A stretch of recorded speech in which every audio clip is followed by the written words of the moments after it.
O'tgan oktyabr oyida Go'jangda ko'plab mavsumiy ishchilar boshqa fermalarda noqonuniy ishlagani uchun qo'lga tushgan. Bu esa ish yetishmovchiligi bilan yuzma-yuz kelayotgan qishloq hududlarida yetarlicha muammolarni yaratdi. Fermerlarning aytishicha, o'z fermalarida ish bo'lmaganda ular ishchilarni boshqa fermalarga yuborib ishlash imkonini berishgan. Maosh o'g'irlanishi bo'lmagan bo'lsa-da, bu mavsumiy ishchilar qoidalarini buzish hisoblanadi.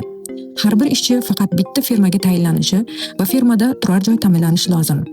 Ushbu holatda 18 ta ferma va 66 ishchi millionlab fond jarimaga tortildi.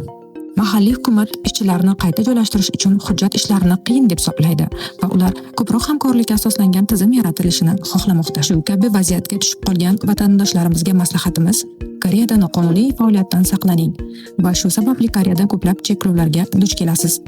Lekin pul o'tkazishni hech qanday cheklovlarsiz amalga oshirishingiz mumkin. Pasport bo'lsa kifoya. Har kim pul yuborishi mumkin. Eng yaxshi kurs va arzon xizmat haqi. Yuklab olish uchun profilimizdagi havolani bosing.